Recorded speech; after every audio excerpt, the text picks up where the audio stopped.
welcome, Deval Patrick. Thank you, Faye. Thank you. Thank you. What happened to all the Andre Agassiz folks who were here?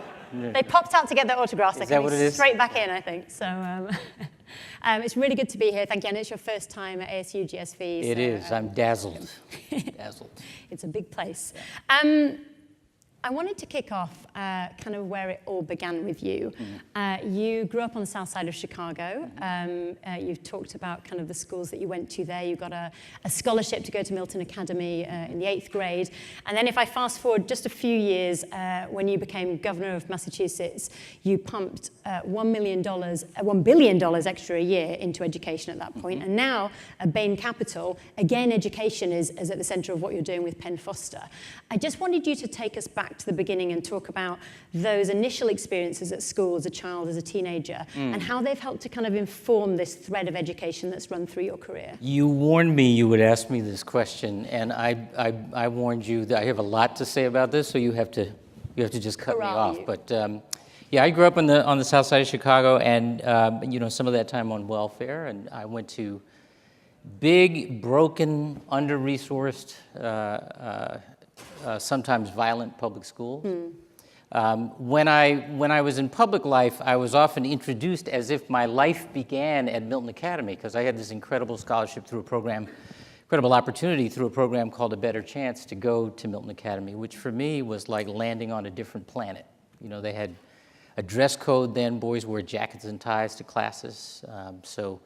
My grandparents splurged on a new jacket for me, which was, you know, in our vernacular, a windbreaker.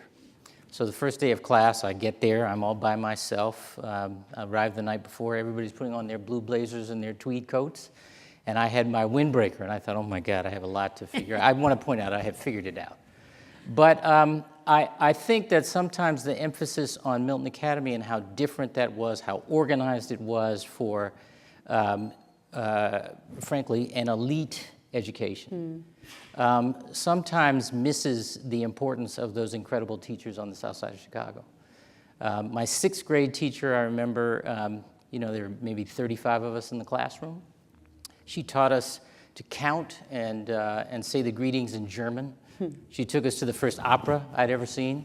I don't know what they were singing about. I still don't know what they were singing about, but I loved it then and I love it now. She took us to a brand new movie out at the time called The Sound of Music, and she used Yeah, and she used it to introduce us to modern European history, the rise of fascism and World War II history. She's the first person who ever, you know, made us, permitted us really to imagine ourselves as citizens of the world. And I think that experience and continuing a relationship with her throughout the rest of my life and many of my other teachers from the south side of Chicago convinced me that there was more to education than tests, than you know, whatever the particular movement in at any one time. And there are a lot of other innovations, but there's something about it, an extraordinary teacher who loves children and loves young people and loves the way they learn and that they learn with those kids. And so when I had an opportunity in office to think about how we continue what had already begun as an education reform journey, one of the things we knew we needed was, well, we invested. But it wasn't just money. You're right. We spent at the highest level in the history of the Commonwealth, even when the bottom was falling out of the rest of the economy, as this is starting in 2007. But we also invested ideas and time.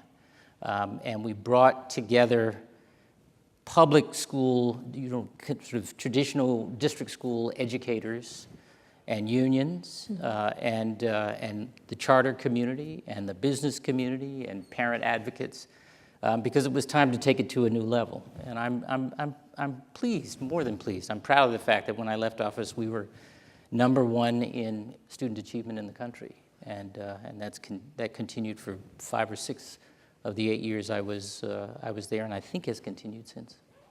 And that notion of measuring student achievement is so key, and that I know at Bain Capital is something you're thinking about a lot in terms of results? Because if we turn briefly to the double impact that you're pushing for at Bain Capital, which is about both achieving results financially for your clients, but also impact. And I wanted to ask you a little bit about Penn Foster, about the investments that have been made there, and about how you measure impact. So we have a new, it's not so new anymore, I guess, 3-year-old fund at Bain Capital. We're with a dedicated team. There's 16 of us on it, who are investing as lower middle market private equity investors. So mainly so-called control investments, majority investments.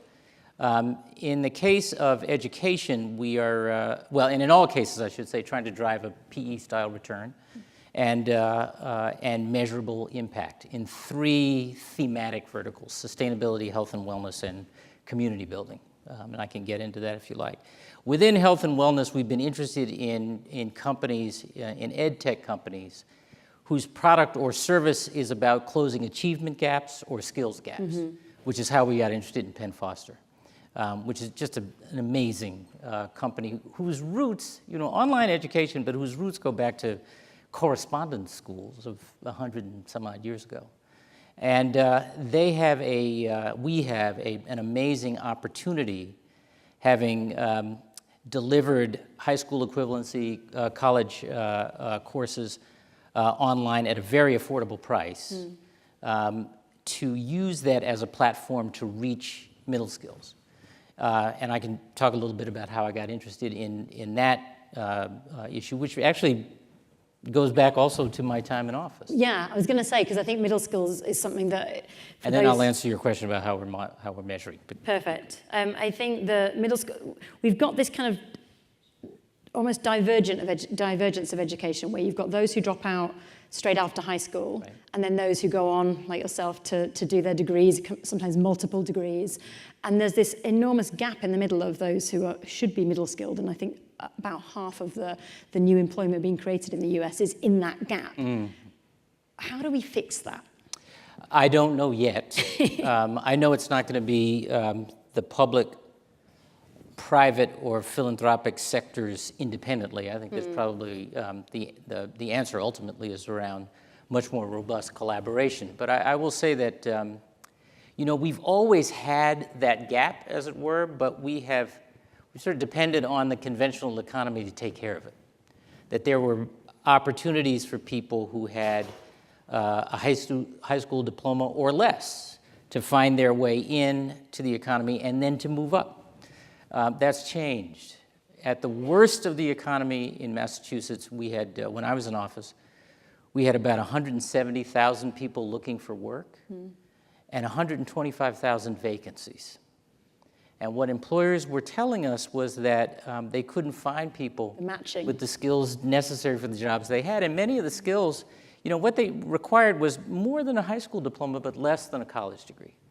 And it turns out, at least then, that the training dollars available to us, most of which came from the federal government, could not be targeted to meet particular needs for particular employers, for particular skill sets, for particular people.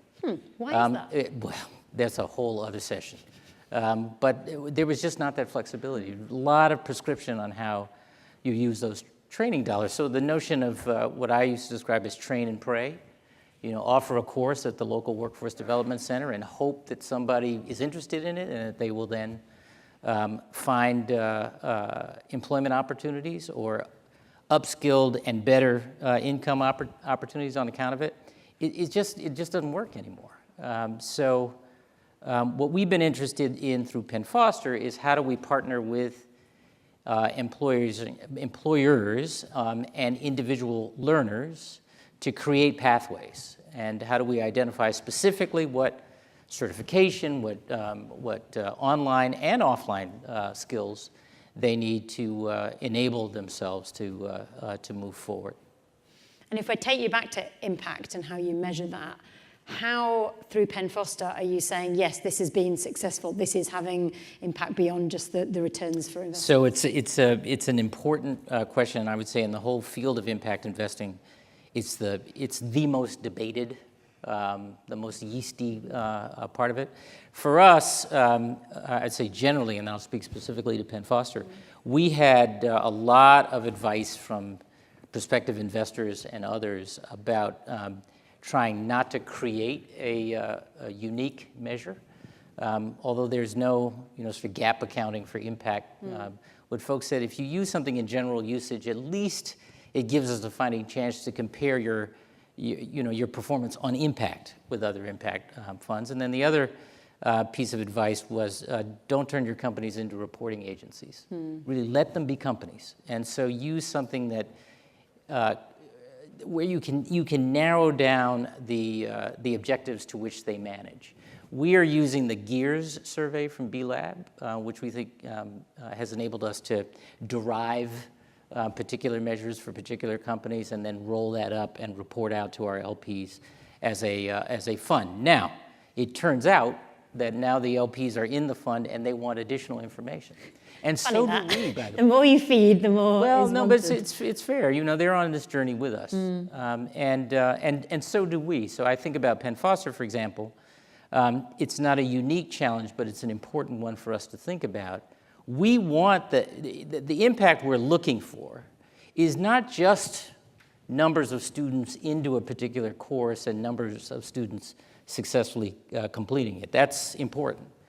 But it is, what is the impact of that opportunity on their future, on their opportunities? And how do you capture that over time? And it points to, I think, a very important and evolving challenge and opportunity for the field of impact investing, which is that you want your impact to outlast your hold period.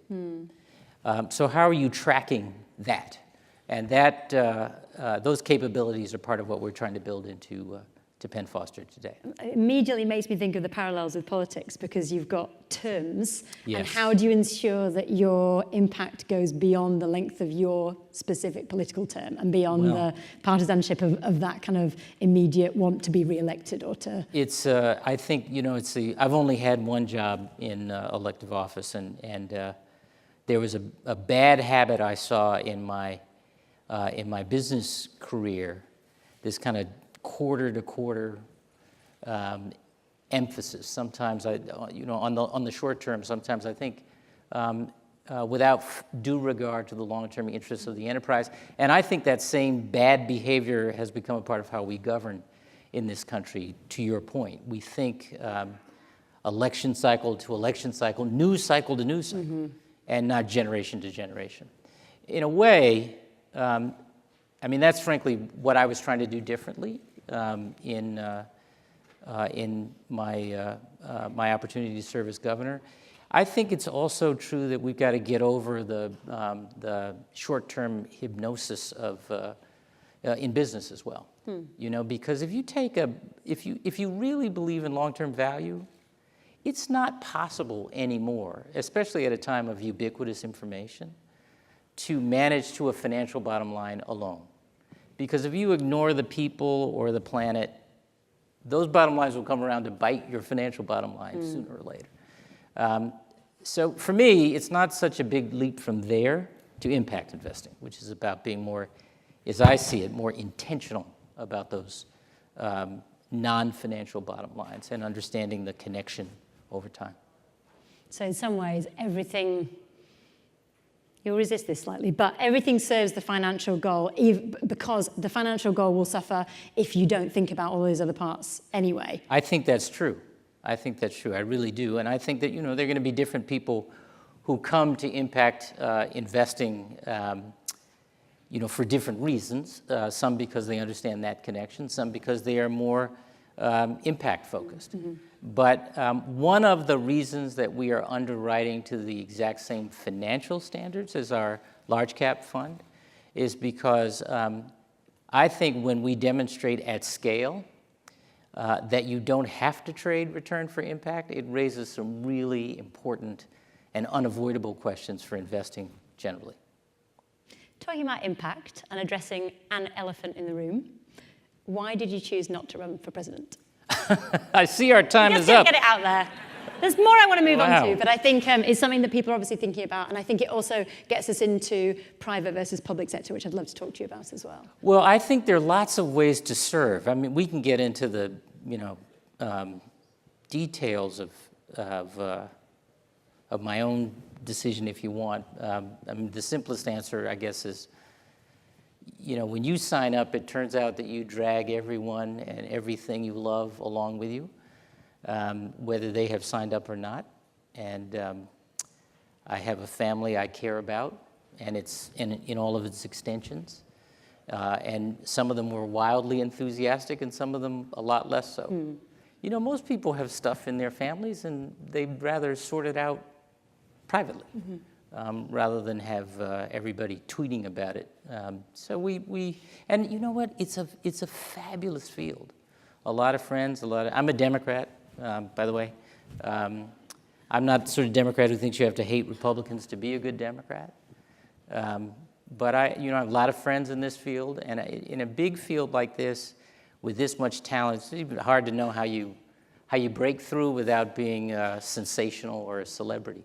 And I'm none of those, and I don't want to be either of those. But I think it's an exciting time in politics, in part because I think people seem more ready than they have been in a long time for big ideas, big ideas that respond to big and persistent challenges in our national community. And so recognizing, to your second question, that most of those big challenges, Faye, won't be solved by one sector all on its own, and celebrating the fact that, frankly, business more and more is coming off the sidelines to participate in those solutions, which I think is a good thing.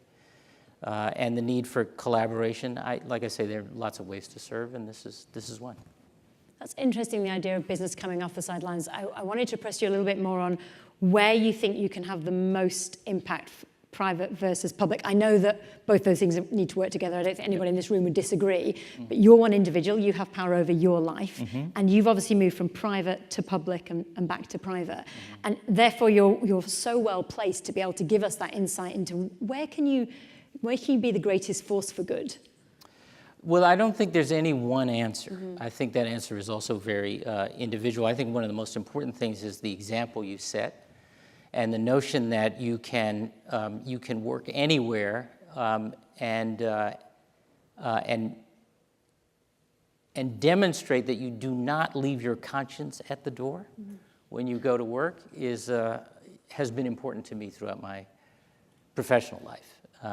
I think the great thing about being governor, for me, not having grown up in as a career in politics, or with a career in politics, is that I could do the job without thinking about my career. And it kind of gets back to the point about being willing to risk your politics on an undertaking or a collaboration which is not about the next election, but is instead about the next when you say risk your politics, generation. You mean risk the opportunity for re-election, for example? Yeah. So I happen to think that's good politics too, but that's not conventional wisdom. Conventional wisdom around politics is that you play for. You play politics. You play for shorter term or more immediate accolades and good polling and what's easier. And I get that. I respect people who have made a life in politics. I just happen to think it is also good politics, it turns out, to stand for something. And it doesn't mean you have to be trifling about or disparaging about other people's ideas. I mean, for goodness sake, I don't think I or the Democratic Party has a corner on all the best ideas. But I do think that having a place you're trying to go, an objective, something valuable and meaningless you're trying to leave behind, is something we don't do enough in our politics today. But I think the electorate, not necessarily the electeds, but the electorate, are understanding the importance of that more and more, and you see all kinds of expressions of that. Why is that happening? Why? I loved what you said about big ideas being kind of bigger now than they have been in the past. Is that by virtue of social media? Is it by virtue of just big seismic events happening within, especially US politics? Or why are people more kind of conscious of those big ideas and the, not the minutiae of one particular policy, but where we should go with healthcare? Well, I don't know all the answers to that. It is certainly some of the what you said in your, what you alluded to in your question, are some of the features of that, social media, but I think, you know, at the risk of controversy, candidate Trump spoke one truth. I think it was only one, but one truth, when he said that conventional or traditional politics wasn't working well enough for a lot of people. Bernie spoke, Senator Sanders spoke a similar truth. By the way, Barack Obama spoke the same truth more than a decade ago. You don't have to look very far to see that an awful lot of people are stuck, just stuck, in a society that values dynamism, that values economic mobility, which I think is the real issue underlying income inequality. I think that's the thing that's really bothering people. And you see the number of ways that, without even any guile, legislation and public policy is influenced by and in favor of the well-connected. You can kind of understand why people are they want more, and they're demanding more. And I think that's a pretty exciting thing.